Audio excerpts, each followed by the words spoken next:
the stories are here. Let the magic begin.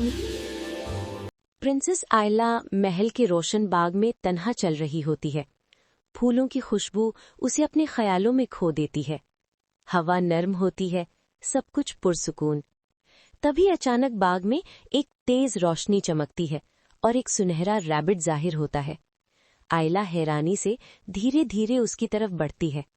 Rabbit फूलों और आयला की तरफ देखता है, जैसे उनके दरमियान कोई नर्म सा जादू बन रहा हो।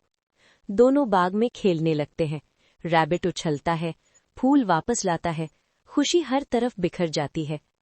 मगर महल की खिड़की से मलिका शफक ये मंजर देख रही होती है। उसके चेहरे पर हसद और गुस्सा साफ नजर आता है। आयला रैबिट को उठाकर बाग से जंगल के रास्ते की तरफ चल पड़ती है।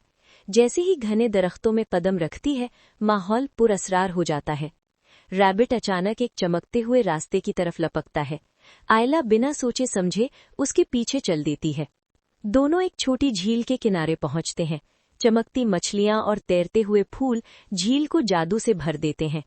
रैबिट आयला के हाथ को नरमी से छूता है और पल भर में दोनों दूसरे किनारे पहुंच जाते हैं। रैबिट हर उछल के साथ सुनहरा धुआं छोड़ने लगता है। आयला समझ जाती है ये कोई आम रैबिट नहीं। दूर दरख्तों के पीछे मलिका शफक का साया लहराता है। उसके हाथ में काला जादू चमक रहा होता है। रैबिट आयला को एक पुरानी झोपड़ी की तरफ ले जाता है। वहां रोशनी और साए अजीब हरकतें कर रहे होते हैं। रैबिट जमीन पर निशान बनाता है और छुपे हुए राज जाहिर होने लगते हैं। तभी रैबिट तेज रोशनी के साथ चमकता है और एक छोटा सा इंसानी अक्स नजर आता है। आयला हैरत से उसका सर छूती है। सुनहरी रोशनी और तेज हो जाती है। उसका दिल कहता है आगे का सफर खतरनाक होने वाला है। सफर जारी रहता है। जहरीला धुआं, पुराना पथरीला पुल, जंगल के खंडहर और छुपे हुए दरवाजे। रैबिट हर जगह अपने चमकते पंजों के निशान छोड़कर आयला की रहनुमाई करता है।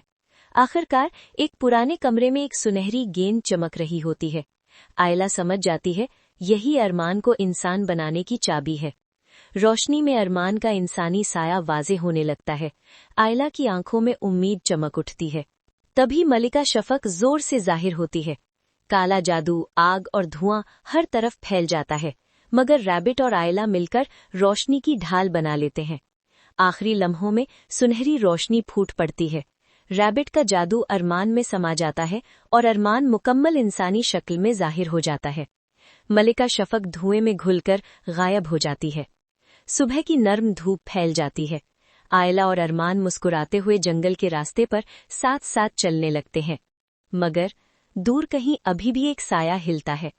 आयला और अरमान एक दूसरे की तरफ देखते हैं।